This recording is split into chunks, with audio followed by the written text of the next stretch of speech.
Bismillahirrahmanirrahim. Innal hamdalillah nahmaduhu wa nasta'inuhu wa nastaghfiruh wa natubu ilaihi wa na'udzu billahi min syururi anfusina wa min sayyiati a'malina. Man yahdihillahu fala mudilla lahu wa man yudlilhu fala hadiya lahu. Asyhadu an la ilaha illallah wahdahu la syarika lahu. Asyhadu anna Muhammadan abduhu wa rasuluhu la nabiyya ba'da. Qala Allah Ta'ala fil Qur'anil Karim, ya ayyuhalladzina amanu taqullaha haqqa tuqatih wa la tamutunna illa wa antum muslimun. Ya ayuhan nas ittaqu rabbakumul ladzi khalaqakum min nafsin wahidah wa khalaqa minha zawjaha wa bassa minhuma rijalan katsiran wa nisaa'a wattaqullaha alladzi tasaaluna bihi wal arham innallaha kana 'alaikum raqiba. Ya ayyuhalladzina amanu ittaqullaha wa qulu qawlan sadida يسلي لكم أعمالكم ويغفر لكم ذنوبكم ومن يطع الله ورسوله فقد فاز فوزا عظيما. أما بعد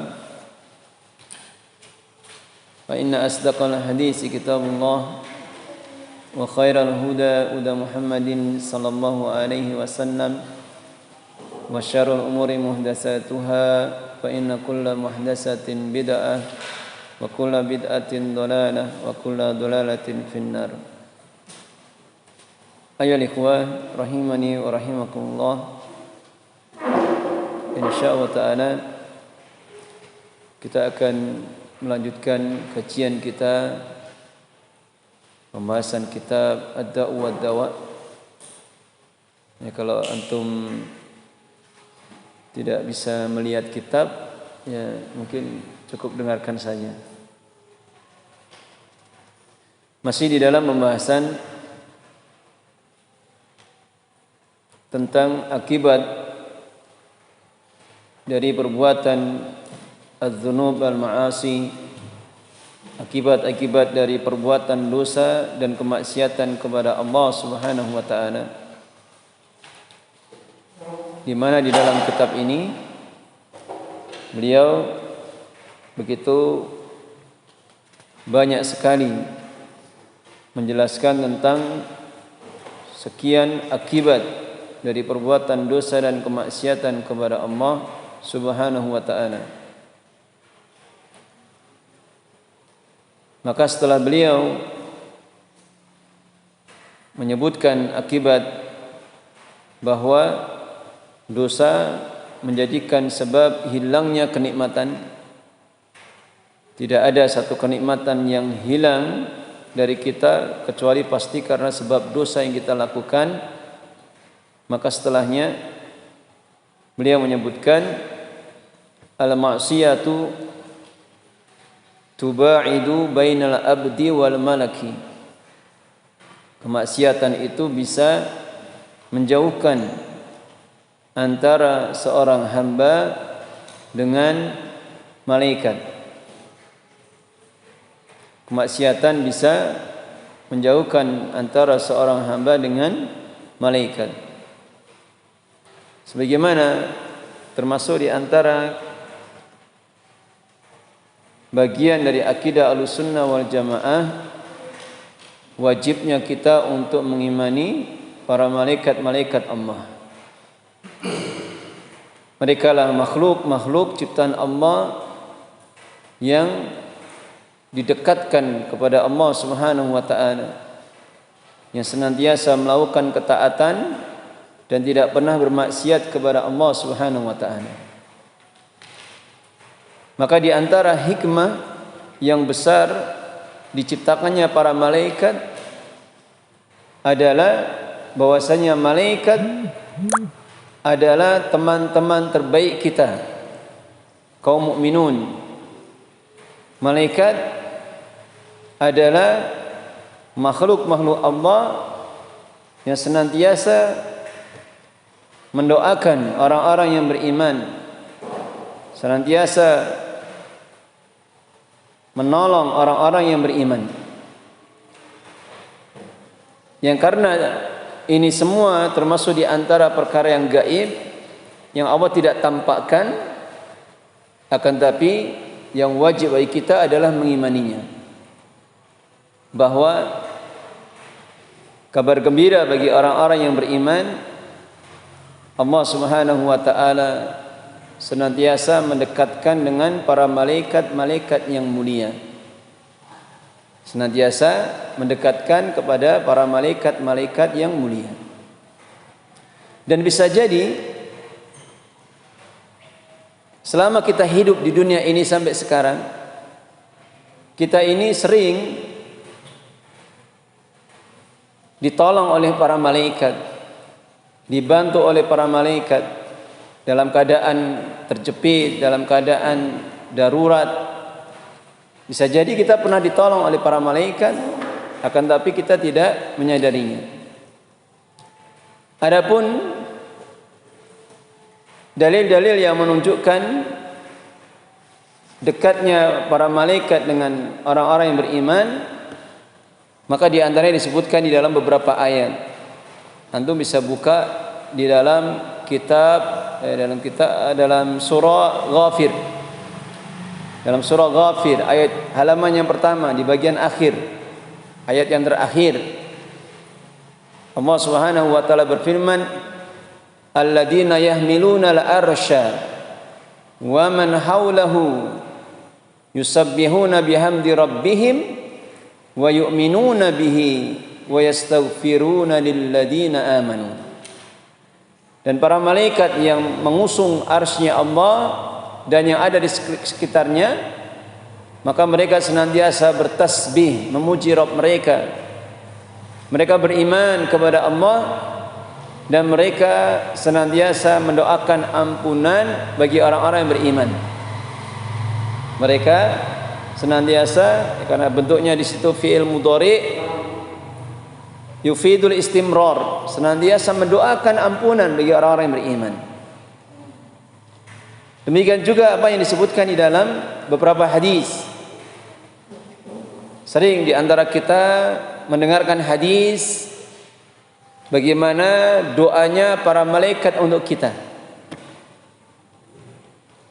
Di antaranya ketika apa? Atau kepada siapa para malaikat itu mendoakan? Ada yang pernah baca, pernah dengar? Itu disebutkan di banyak tempat itu.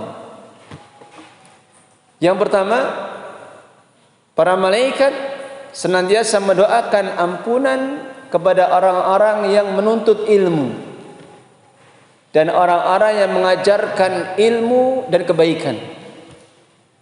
Sebagaimana di dalam hadis yang panjang yang awalnya man salaka tariqan yaltamisu fihi ilman sahalallahu bi tariqan ilal jannah. Maka setelahnya Nabi SAW bersabda, innal alima la yastaghfiru lahu man fis samawati wa man fil ardi hatal hitan fi jawfil bahr. Kata Nabi SAW, sesungguhnya orang yang berilmu itu akan senantiasa dimintakan ampunan oleh siapa yang ada di langit dan siapa yang ada di bumi sampai al-hitan, yaitu ikan yang ada di dasar lautan. Maka makhluk yang ada di langit itulah para malaikat. Demikian juga disebutkan di dalam hadis yang lain, inna Allaha malaikatahu wa ahlus samawati wal ardi hatta an-namlah fi juhriha wa hatta al-hud la yusalluna ala muallimin nasi khaira. Kata Nabi SAW, sesungguhnya para malaikat dan penduduk langit dan penduduk bumi hingga semut yang ada di lubangnya, dan juga hingga ikan yang ada di lautan, senantiasa mereka bersolawat kepada orang-orang yang mengajarkan kebaikan kepada manusia. Maka di sini hadis yang menunjukkan keutamaan yang besar dari ilmu dan mengajarkan ilmu, maka di antara keutamaan yang besar, para malaikat mendoakan kita, termasuk juga makhluk-makhluk Allah yang lain, bahkan semut, bahkan ikan-ikan di lautan mendoakan orang-orang yang menuntut ilmu dan orang-orang yang mengajarkan ilmu kebaikan kepada manusia. Nah, sungguh ini keutamaan yang sangat besar. Demikian juga hadis yang menunjukkan para malaikat mendoakan juga orang-orang yang melakukan amalan-amalan tertentu. Ada yang bisa menyebutkan? Di antaranya apa? Seseorang yang senantiasa ada di musallahu. Musallah itu artinya itu di tempat dia salat, selama dia belum berhadas atau dia belum pulang dari masjid, maka senantiasa para malaikat akan mendoakannya, Allahumma gfir lahu, Allahumma arhamhu. Jadi kalau antum belum berhadas sampai sekarang ini, alhamdulillah, para malaikat mendoakan kita sampai seseorang itu berhadas atau dia pergi meninggalkan masjid. Kemudian dalam keadaan yang mana lagi? Ketika apa? Ahsan. Innal malaikata la yusallun ala man fi suhufil awwal. Bagi siapa yang ada di saf-saf pertama. Makanya dulu para sahabat sampai berebut saf, sampai mereka apa? Berundi, bahasa kita pingsut gitu kan. Ketika sama-sama uyel-uyelan, tidak ada yang ngalah itu sudah pinsut, yang kalah mundur. Sampai sebegitunya itu. Ya karena Masjid Nabi kan tidak sebesar Masjid Nabawi sekarang. Kalau antum umroh ke sana itu yang ada karpet merahnya itu Masjid Nabawi asli. Dan itu para sahabat ribuan mungkin. Mereka bersemangat untuk sholat di belakang Nabi SAW. Kemudian ketika apa lagi? Ketika seorang menjenguk orang yang sakit. Kapan seorang menjenguk orang yang sakit, para malaikat senantiasa bersolawat padanya. Kemudian apa lagi? Ketika seorang mendoakan saudaranya dalam keadaan saudaranya tidak tahu. Man da'a li akhihi apa? Dhahral ghaib. Barang siapa yang dia mendoakan saudaranya dalam keadaan apa? Tidak tahu saudaranya itu kalau didoakan, maka akan berkata malaikat yang ada di sampingnya itu, walaka misluh, dan untukmu yang semisalnya. Jadi kalau kita mendoakan saudara kita hidayah, taufik, ampunan, maka kapan kita mendoakan dalam keadaan sirriyah, malaikat akan mendoakan kita walaka misluh, dan untukmu yang semisalnya. Demikian juga ketika kita berada di pagi hari, maka kapan seseorang itu bersedekah. Ya, sedekah itu kan luas ya. Ada sedekah dengan harta, dengan tenaga, dengan ilmunya. Seperti kita alhamdulillah ya, pagi antum sudah mengajarkan anak-anak Al-Quran, mengajarkan ilmu agama, itu sedekah kita. Maka disebutkan di dalam hadisnya, ma min abdin yusbihu fihi al-ibad ma min yawmin yusbihu fihi al-ibad illa malakani yanzilani. Tidak ada satu hari yang di pagi harinya seorang hamba itu berada kecuali akan turun dua malaikat. Fayaqulu ahaduhuma, maka akan berdoa salah satu di antaranya, Allahumma i'ti munfiqan khalafan. Ya Allah, berikan kepada orang yang bersedekah, berinfak itu ganti. Kemudian berkata yang lainnya, Allah ma'ti mumsikan talafan. Dan ya Allah, berikan kepada orang yang menahan untuk tidak bersedekah talafan, yaitu apa? Kerusakan atau kebinasaan. Baik. Ini diantara ayat-ayat dan juga hadis-hadis yang menunjukkan betapa cintanya para malaikat kepada kita, orang-orang yang beriman. Betapa dekatnya mereka, cintanya para malaikat kepada orang-orang yang beriman. Sampai-sampai betapa cintanya mereka para malaikat dengan orang yang membaca Al-Quran. Maka disebutkan di dalam hadis yang masyhur, kapan seorang itu membaca Al-Quran, maka malaikat akan mendekatnya. Terus mendekatnya sampai apa? Malaikat itu meletakkan mulutnya kepada mulut orang yang baca Al-Quran. Sampai sedemikian apa? Cintanya mereka dengan orang-orang yang baca Al-Quran. Oleh karena itulah disunahkan bagi kita kapan kita membaca Al-Quran atau sholat, kita membersihkan mulut kita. Dan itu salah satu hal yang disenangi para malaikat, dan kita menghindari untuk tidak memberikan ada, satu hal yang dibenci oleh para malaikat. Inilah keadaan para malaikat yang senantiasa mencintai orang-orang yang beriman. Dan subhanallah, tidak pernah dinukil satu hadis pun para malaikat membaca Al-Quran kecuali malaikat Jibril. Tidak ada malaikat yang dinukil membaca Al-Quran kecuali malaikat Jibril. Malaikat Jibril yang menurunkan wahyu. Adapun para malaikat yang lainnya tidak dinukil itu. Hanya dinukil mereka sholat di Baitul Ma'mur. Setiap hari 70.000 malaikat. Dan ketika mereka meninggalkan Baitul Ma'mur, tidak pernah kembali lagi. Besoknya datang lagi 70.000 malaikat. Hanya itu saja. Baik. Kemudian kita baca apa yang dijelaskan oleh beliau Al-Imam Al-Qayyim Al-Jauziyah, bahwa dosa yang kita lakukan menjadikan para malaikat itu menjauh dari kita.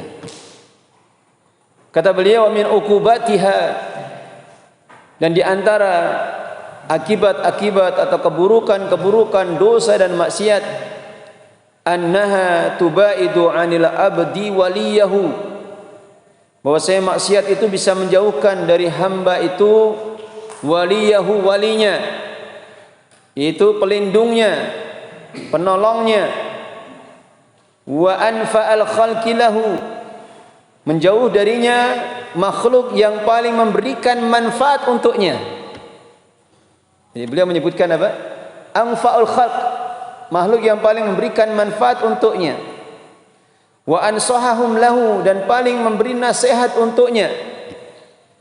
Wa man sa'adatuhu fi qurbihi minhu, dan siapa yang kebahagiaan seorang hamba itu adalah berada di dekatnya para malaikat. Wa huwal malakul muwakkalu bih, dialah malaikat yang diutus kepadanya.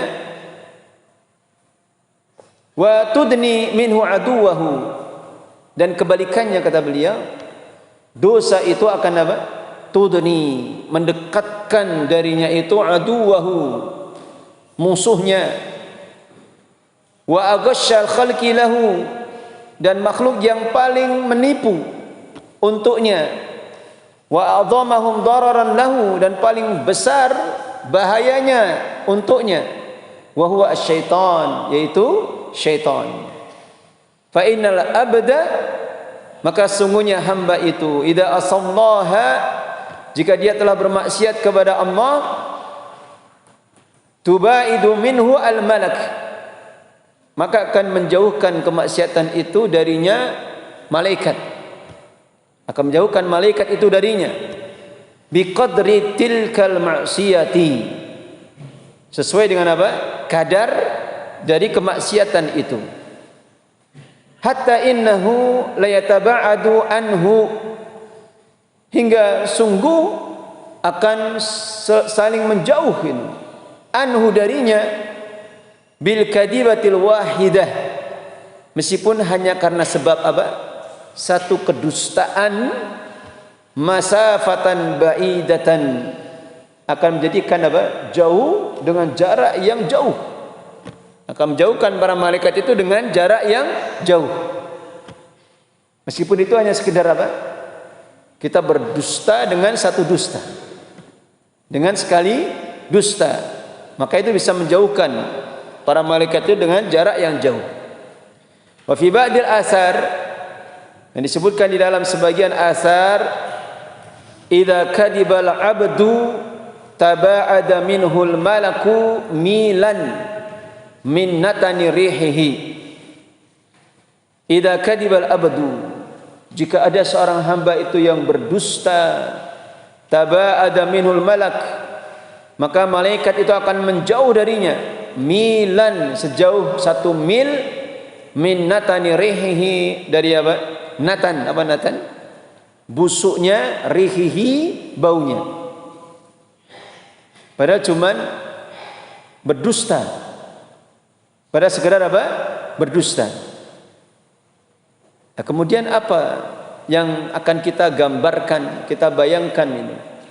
Kalau ternyata dosa yang dilakukan adalah dosa kesyirikan.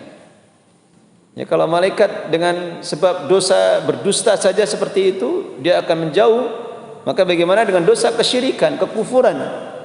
Maka tentunya para malaikat akan semakin menjauh. Dan ini perkara yang gaib. Ini adalah perkara yang gaib untuk menguji kita apakah kita mengimani atau tidak. Tapi selama khabar yang sampai kepada kita adalah khabar yang sahih, maka wajib bagi kita untuk mengimaninya. Yang tentunya kita masih ingat dengan apa yang disebutkan di dalam hadis Aisyah radhiyallahu anha, di mana biasa di kalangan para istri Nabi kan mereka saling cemburu, dan tidak ada yang bisa menandingi kecantikan Aisyah melebihi siapa? Sofiyah binti Huyai al-Akhtab, anak seorang Yahudi yang beriman.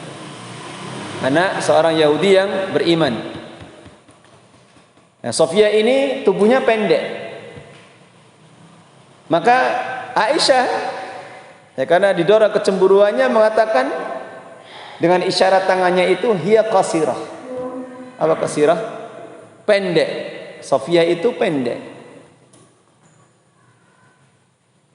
Maka kemudian Nabi SAW mengatakan, ya Aisyah, laqad qulti bi kalimatin law muzihat bima'il bahr la muzihat.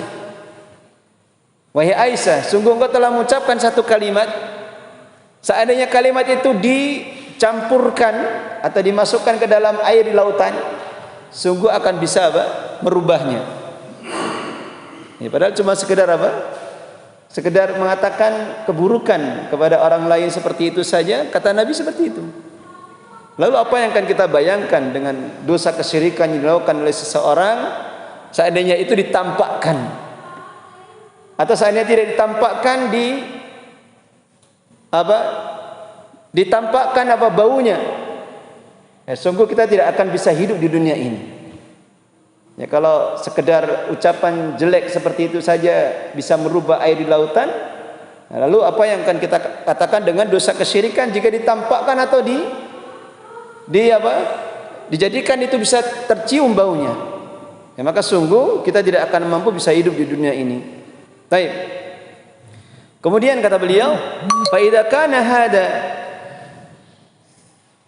tubaidul malaka minhu, maka jika keadaannya seperti ini, maksiat itu bisa menjauhkan malaikat minhu darinya, min kadibatin wahidah, dari satu dusta saja, famada yakunu miqdaru bu'dihi minhu mimma huwa akbaru min dalik. Maka apa yang akan terjadi dengan apa? Kadar jauhnya malaikat itu darinya dengan apa yang lebih besar dari sekedar dosa berdusta satu kali saja. Fa'afashu minhu, dan lebih keji darinya. Kalau satu dusta saja seperti itu para malaikat membencinya dan menjauh, maka bagaimana dengan dosa yang lebih dari itu? Makanya alhamdulillah, taufik dari Allah Subhanahu wa taala, rumah kita jauhkan dari perkara yang bisa menjadikan malaikat itu membencinya. Dari apa?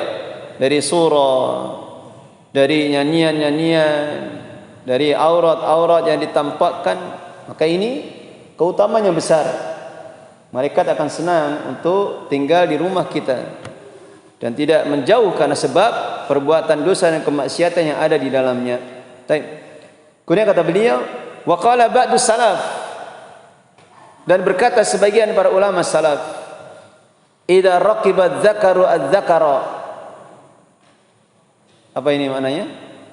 Raqiba itu apa? Mengendarai. Zakar apa? Zakar itu kemaluan laki-laki. Berarti apa? Dosa? Liwat. Dosa liwat, homoseksual. Perbuatannya kaumnya Nabi Lut. Jika terjadi apa? Dosa seperti ini. Idza raqiba adz-dzakaru adz-dzakara. Ajjad al-ardu ajjad